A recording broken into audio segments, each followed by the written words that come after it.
Isang pinagpalang araw na naman sa inyo mga kapuso, kapatid at kapamilya.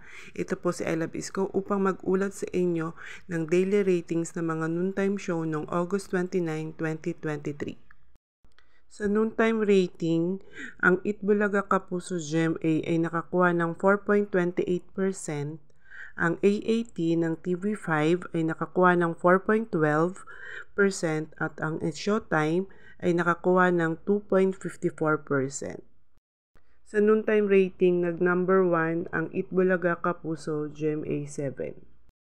Ipapakita naman natin kung bakit nag-number 1 ang Itbulaga Kapuso GMA sa noontime rating na nakakuha ng 4.28% kumpara sa nangungunang parate na AAT ng TV5 na nakakuha lamang ito ng 4.12%. Sa Metro Manila, ang Itbulaga ay nakakuha ng 2.89%, ang AAT is nakakuha ng 5.08%, ang Showtime ay nakakuha ng 2.57%. Sa Balance Luzon, ang Itbulaga ay nakakuha ng 3.91%, ang AAT ay nakakuha ng 2.99% at ang Showtime ay nakakuha ng 3.05%. Sa Visayas, ang Itbulaga ay nakakuha ng 5.57%, ang AAT ay nakakuha ng 3.45%, ang Showtime ay nakakuha ng 1.76%.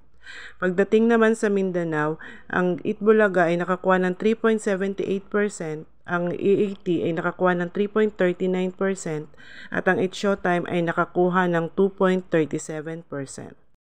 Kaya nag-number 1 ang Itbulaga Kapuso GMA sa noontime rating ay dahil ito ay nangunguna sa areas ng mga noontime Balance Luzon, noontime Visayas at noontime Mindanao area. Samantala ang AAT ay nangunguna lamang sa Metro Manila areas.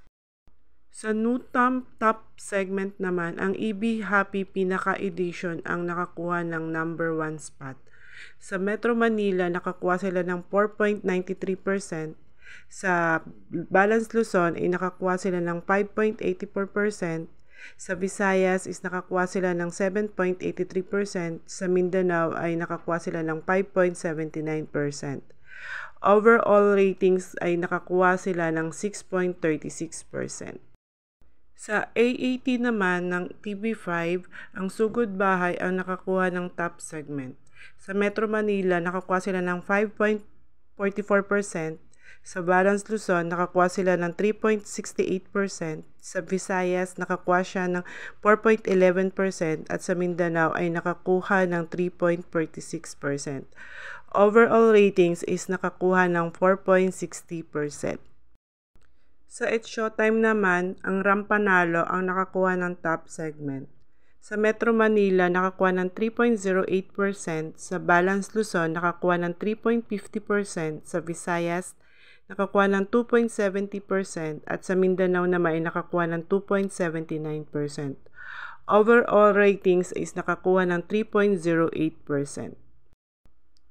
Sa RTM rating naman, ang Itbulaga Kapuso ay nakakuha ng 3.88%, ang AAT ay nakakuha ng 2.08% at ang Showtime ay nakakuha ng 2.41%.